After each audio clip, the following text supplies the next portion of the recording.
Muy bien, entonces la más externa va a ser la membrana celular. Muy bien, está perfecto.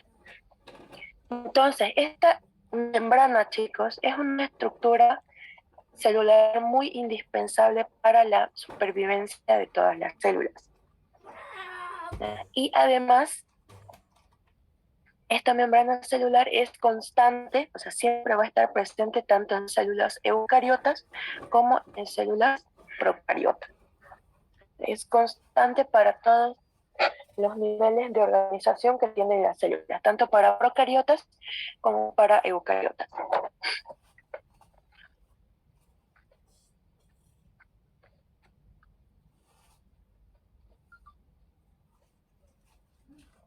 Para poder aislar la membrana celular, se han realizado diferentes tipos de, ¿cómo decirles?, de experimentos.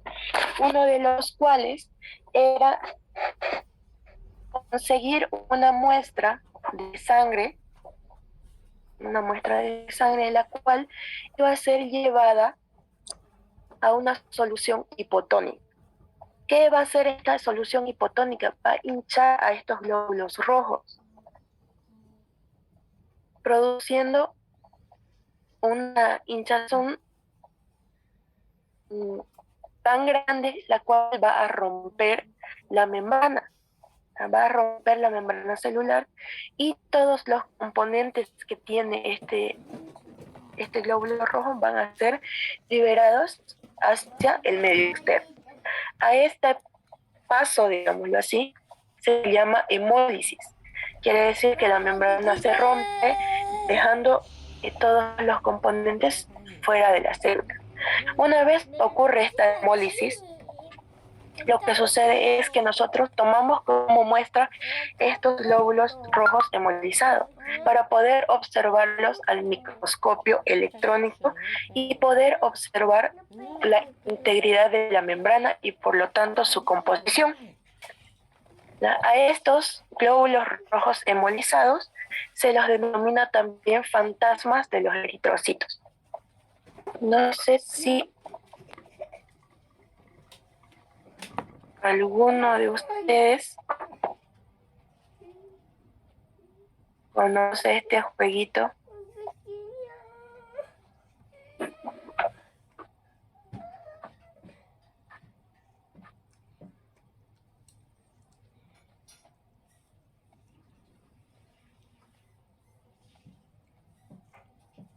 Bueno, ahí mi dibujo, todo feo.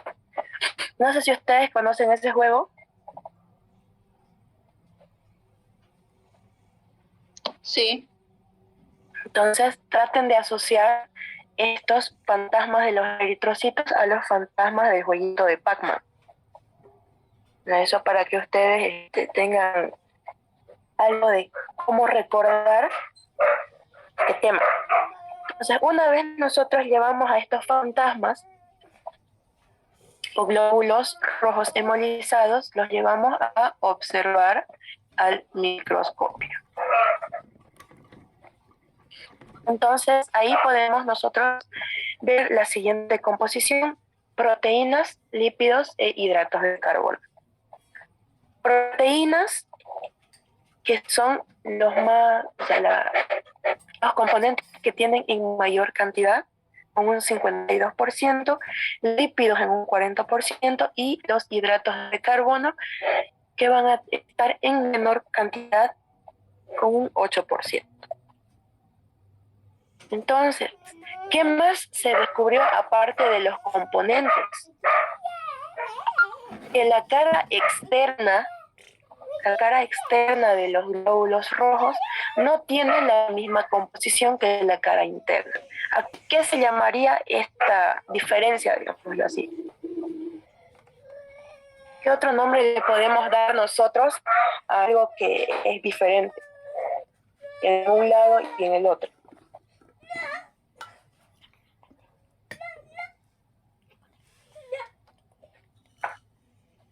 ¿Será simétrico?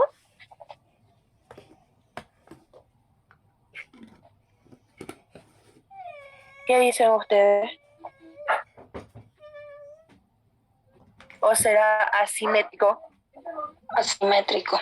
Asimétrico. Entonces nosotros vamos a ver cómo existe una asimetría de los componentes en las caras de la membrana celular.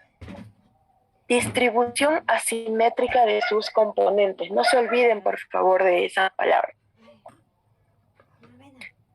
Esta asimetría van a ver ustedes que es absoluta para las proteínas, casi absoluta para las proteínas y los hidratos de carbono.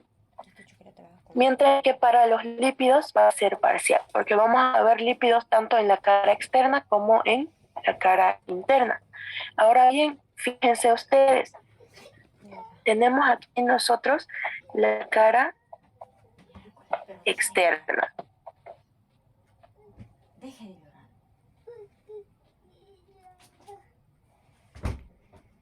Y esta de aquí viene a ser la cara interna. ¿Qué componentes ven ustedes que se encuentran en una de ellas y en otra no?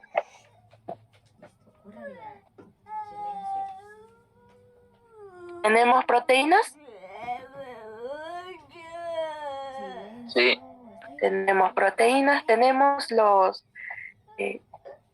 lípidos en ambas caras.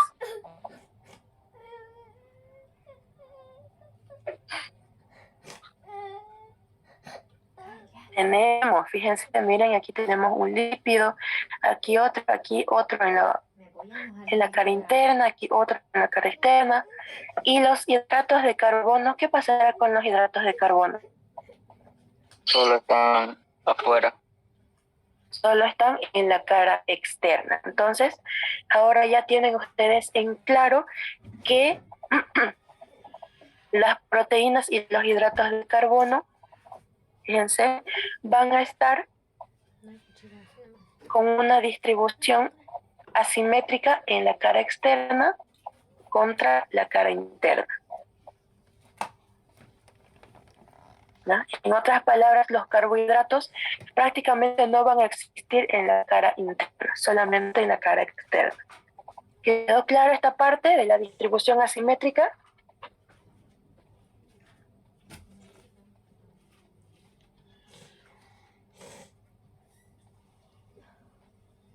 ¿Chicos?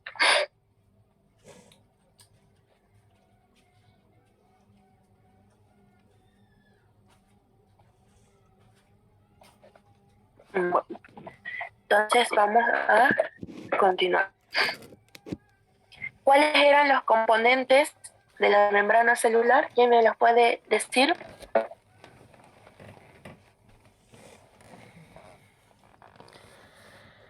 De la membrana celular. Proteínas, lípidos, hidratos de carbono. Muy bien, las proteínas, los lípidos y los hidratos de carbono. ¿Quién me puede decir qué era una proteína? ¿Qué definición le podemos dar a la proteína?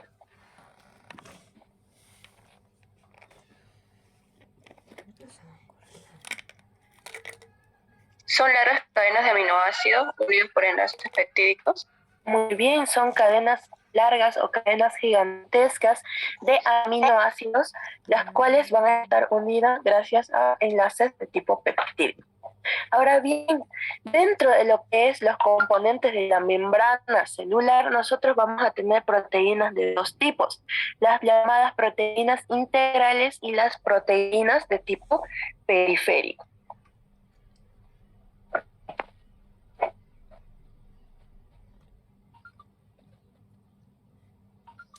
Dentro de las proteínas llamadas integrales, vamos a tener que estas representan el mayor tipo de proteínas que se encuentran en la célula, ocupando un 70%. Equivale a decir que la mayoría de las proteínas que nosotros vamos a encontrar en la célula, en la membrana celular, mejor dicho, vienen a ser de tipo integrales o intrínsecos. se caracterizan por ser insolubles en agua y van a estar ubicadas en la bicapa lipídica que presenta la membrana celular. ¿Qué característica principal tienen estas? No se olviden, son insolubles en agua. Son insolubles en agua. Son insolubles en agua. Insolubles en Están formadas, o sea, la formación que tienen estas van a ser lipoproteínas, y también vamos a encontrar dentro de este grupo la glucoforina y las bandas 3.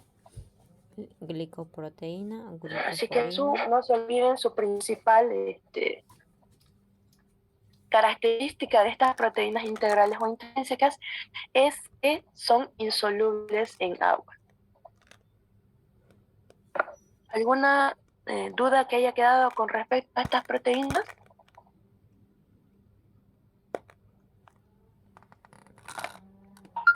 ¿Chicos? Son No. insolubles en Entonces agua. nos vamos a estudiar las proteínas periféricas. Las proteínas periféricas, también llamadas extrínsecas, vienen a encontrarse a ambos lados de la membrana celular, tanto en la cara externa como en la cara interna. Ahora bien, estas no contienen ningún tipo de lípido, lo cual las vuelve solubles en agua o insolubles en agua. Solubles en agua. Soluble. Soluble, ¿ya? Entonces, si no tienen el lípido, presencia de lípidos, o sea, estas proteínas no son lipoproteínas, entonces las vuelven solubles en soluciones acuosas.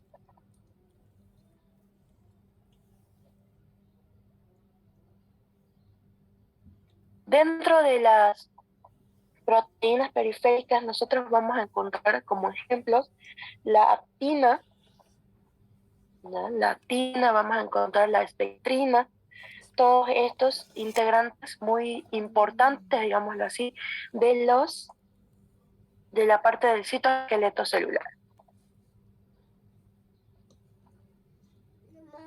¿Alguna duda hasta aquí con las proteínas periféricas?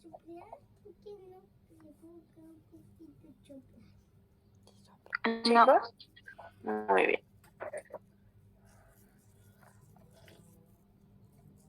Ahora vamos a hablar de los lípidos.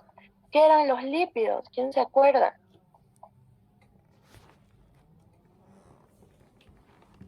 La grasa. Las grasas. Muy bien, las grasas.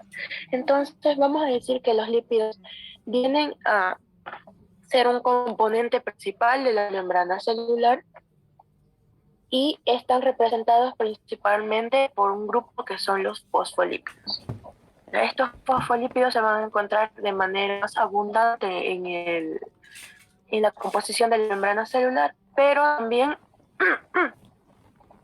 dependiendo de la célula, también vamos a encontrar colesterol y galactolípidos.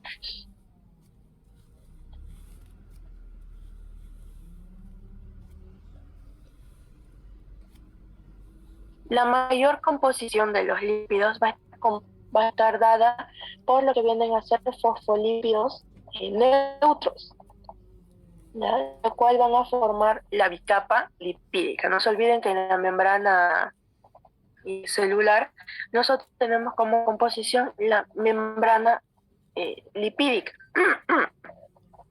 que viene a ser doble capa, ¿ya? Como la que estamos viendo aquí. Fíjense, nosotros tenemos aquí, ahí donde yo estoy dividiendo, la primera capa de lípidos y la segunda. Entonces, por eso se llama bicapa lipídica.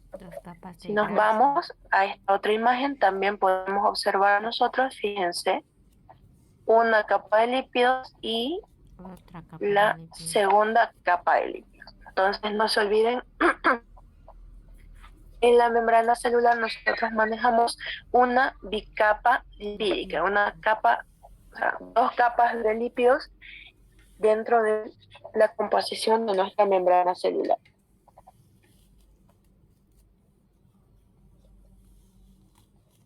Dentro de los fosfolípidos, nosotros vamos a encontrar los fosfolípidos neutros y los fosfolípidos de tipo ácido. Estos fosfolípidos neutros vienen a ser fosfolípidos que no van a tener carga eléctrica. Los neutros no presentan una carga eléctrica, los cuales, como les mencioné, van a conformar la mayor parte de la bicapa lipídica. Ahora bien, si hablamos de los fosfolípidos de tipo ácido, estos se van a encontrar asociados a lo que vienen a ser las proteínas. ¿Quedó claro? Las proteínas. Los Sí. ácidos son las proteínas. ¿Alguna duda? ¿Algo que no hubiesen entendido? Los fosfolípidos ácidos.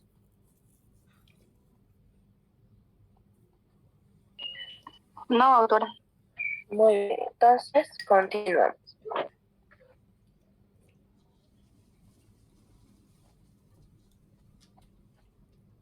Dentro de los lípidos también vamos a tener moléculas de colesterol y galactolípidos. Ojo que estos componentes varían dependiendo, o sea, se encuentran en mayor o menor cantidad, dependiendo el tipo de célula de la cual estemos hablando. Va a ser muy diferente en que viene a ser una célula epitelial, va a ser diferente en una neurona, va a ser diferente en una célula muscular. Entonces, varía la cantidad de componentes, pero si hablamos de manera general, todas las células en su membrana celular van a presentar proteínas, lípidos e hidratos de carbono. ¿Ya? Eso les quede bien claro, por favor. Ahora nos vamos a hablar de los carbohidratos. ¿Qué otros nombres reciben los carbohidratos?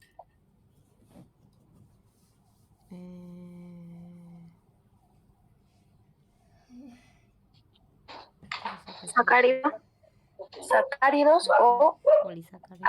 azúcar. Azúcar. Azúcar. Entonces, estos hidratos de carbono, vamos a ver nosotros que están presentes en la membrana y van a estar asociados principalmente a las proteínas. Si un hidrato de carbono se asocia a una proteína, ¿qué se va a llamar este compuesto? Glucoproteína. Glucoproteína. Gluco por el hidrato de carbono y proteína a la cual va a estar asociada. Ahora, si uno de estos carbohidratos se asocia a un lípido, ¿qué se va a llamar? Glucolípido. Glucolípidos. Muy Sí. bien, glucolípidos. Dependiendo a quién se asocie estos hidratos de carbono, pues cambia el nombre. Si está asociado a proteína, va a ser gluco. Acuérdense de que gluco es azúcar. Entonces, los glucoproteínas quiere decir que son carbohidratos asociados a proteínas. Y los glucolípidos, gluco, azúcar, carbohidrato, asociado a moléculas de lípidos. ¿Dónde se van a encontrar estos carbohidratos o hidratos de carbono? ¿En la capa externa o en la capa interna? En la capa interna. Externo. En la capa externa. Entonces aquí lo vamos a remarcar en la capa externa.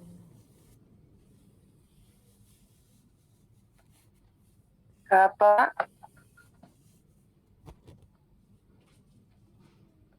externa. Sí o sí, estos van a estar presentes solamente en la capa externa o en la cara externa de la membrana celular.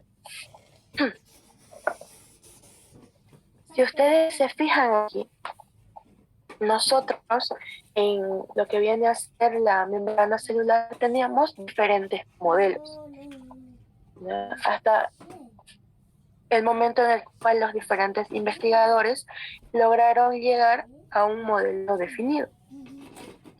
Dentro de estos modelos moleculares de la membrana, antes del uso del microscopio electrónico, había diferentes teorías sobre la composición de la membrana o la estructura de la membrana celular.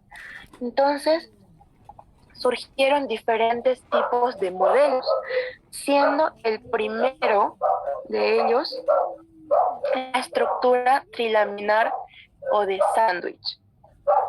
En base a estas evidencias, los investigadores propusieron este modelo de trilaminar o de sándwich fueron los señores Dobson y Danieli en el año 1935.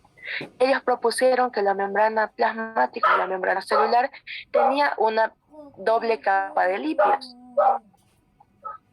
y a su vez tenía proteínas en la parte más superior. Entonces se hablaba de un modelo trilaminar o de sándwich. ¿A qué viene? Para que ustedes me entiendan. ¿A qué viene este modelo? A que las capas de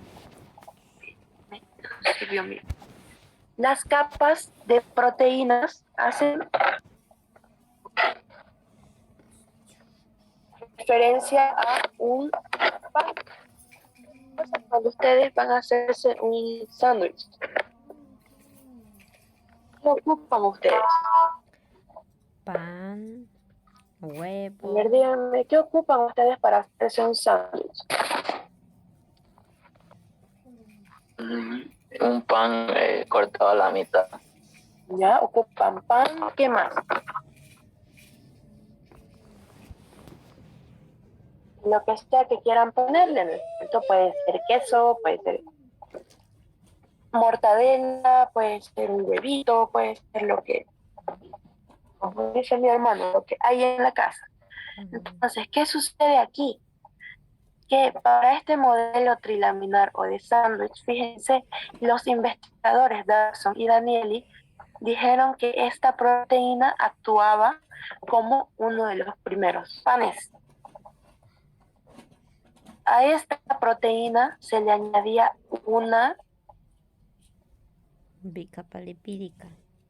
y dos Dos capas lipídicas. rodajitas de queso.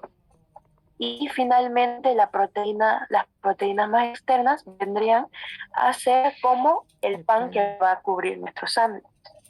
No sé si ahora ya lo tienen un poco más, Sí, no entendí. más entendible este modelo.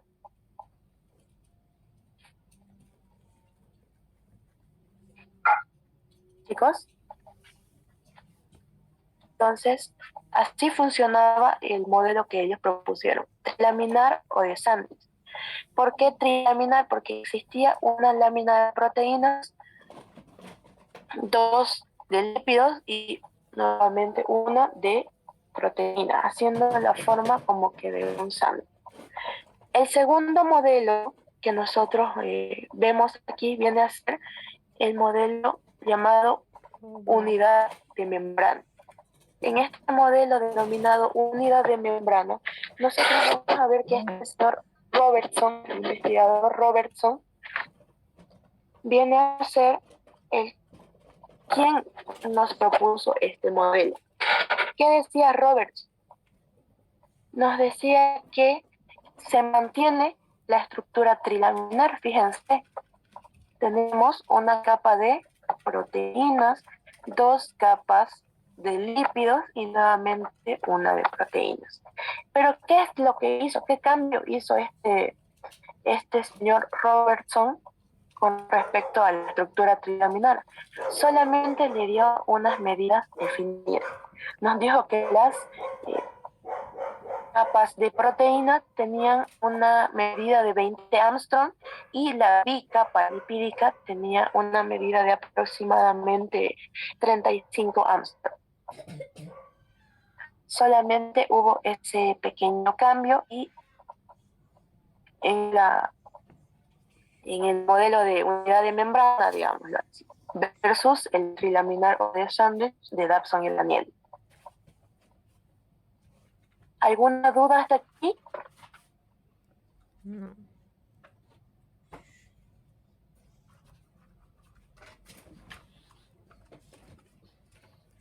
No. Entonces, seguimos. Luego llegó otro investigador y nos propuso este modelo artificial o liposoma. Entonces, ustedes como tareita del tema número 4 me van a investigar lo que viene a ser el modelo artificial o llamado modelo liposoma, ¿ya? Y van a dibujar este modelo. Como último modelo, nosotros tenemos al modelo del mosaico fluido. Este modelo de mosaico fluido fue propuesto por dos investigadores, los cuales fueron el señor Singer y el señor Nicholson en el año 1972. Este es el modelo más aceptado actualmente. Es considerado o tiene la estructura de un mosaico. No sé si ustedes conocen los mosaicos, que bueno, vienen a ser como que las cerámicas que nosotros ponemos en el piso de las casas. Sí, sí, los dibujitos esos. Sí. Para que ustedes no se me entiendan. Y tiene naturaleza fluida. En este tipo de modelo, en el modelo del mosaico fluido, los lípidos se dice que están de manera casi líquida, gracias a lo cual presentan esta fluidez, digamos, así brindándole una fluidez también a la membrana celular. ¿Ya? Se llama mosaico porque las proteínas van a estar dispuestas a manera de un mosaico. Equivale a decir que como las losetas de la calle, no sé si ustedes alguna vez han visto, más que todo en el centro de la ciudad tenemos unas losetas, o en sus casas también a veces tienen las mismas, esas se llaman mosaicos. Y se llama fluido porque los lípidos, como les mencioné, están en un estado semilíquido o líquido, lo cual va a permitir que la membrana celular, ojo, toda la membrana ya tenga una capacidad de movimiento y sea también capaz de cambiar de forma si así lo requiere. El modelo de laminar o de sándwich, chicos, es un modelo que en nuestros días no es aceptado. El modelo de unidad de membrana propuesto por el señor Robertson tampoco es aceptado en nuestros días. Si yo les preguntara en el examen cuál es el modelo de membrana que es aceptado en nuestros días, ¿qué me van a responder ustedes? El de mosaico fluido. Mosaico fluido. Muy bien, el modelo de mosaico fluido. El liposoma tampoco es tan aceptado en nuestros días. El modelo que es aceptado viene a ser el mosaico fluido. ¿Por qué es llamado mosaico? Por la disposición de las proteínas. Se encuentran distribuidas a manera de mosaicos. ¿Por qué se llama fluido? Porque los lípidos se encuentran al estado líquido o semilíquido, lo cual permite que la célula presente capacidad de movimiento y de cambiar de forma. ¿Quedó claro? Sí. Sí. No hay dudas, ¿no? Porque probablemente sea pregunta de examen.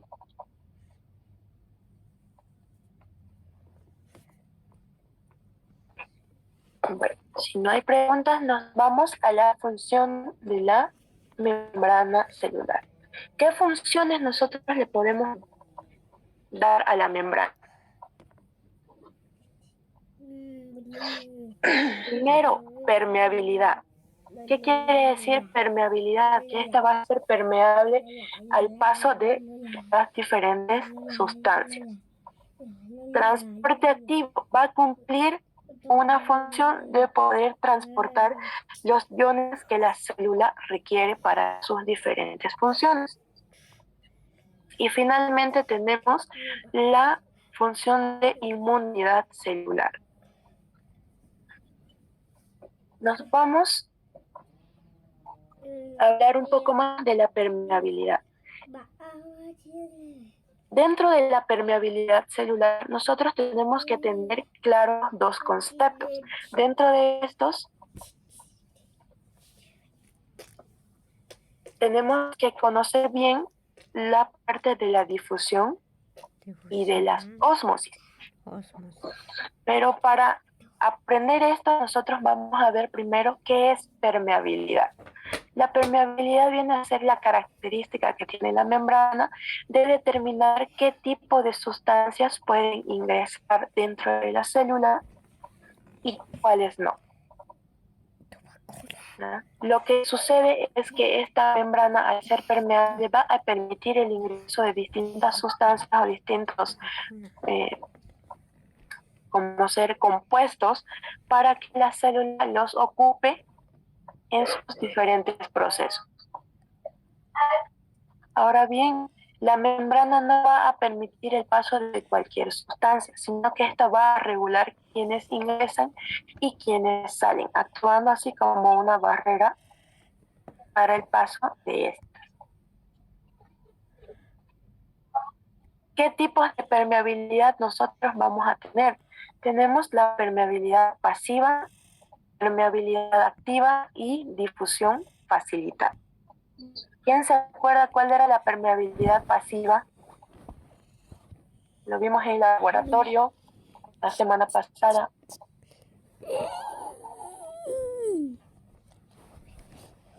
Bueno, hace 2 semanas. La de difusión. Era la difusión. Permeabilidad pasiva. ¿Qué les dice a ustedes la permeabilidad pasiva? El que recibe. Este tipo de permeabilidad, chicos, la permeabilidad pasiva, viene a ser un tipo de transporte el cual va a obedecer a las leyes de la física. ¿Qué quiere decir esto? Que una solución de menor concentración será de mayor. Una solución de mayor concentración. Mayor. Muy bien, de mayor concentración va a ir a una solución de menor concentración y todo esto sin gastar nada de energía. La permeabilidad pasiva no requiere gasto de energía. ¿Por qué? Porque solamente obedece a las leyes de la física. Una solución de mayor concentración se dirige a una solución de menor concentración. ¿Quién se acuerda de la bolsita que ustedes armaron con papel celofán?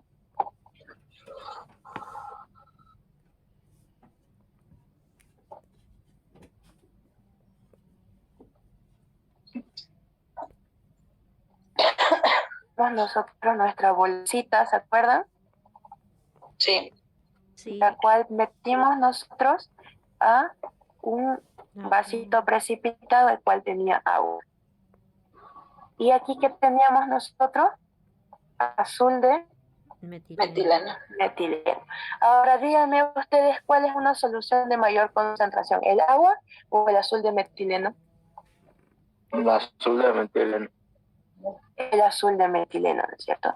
Y fijaron ustedes que de a poquito iba saliendo el azul de metileno, que era una solución de mayor concentración, el agua, que era una de menor concentración. Entonces, esto para nosotros viene a ser un ejemplo de qué tipo de permeabilidad. Pasiva. Muy bien. Tipo de permeabilidad pasiva.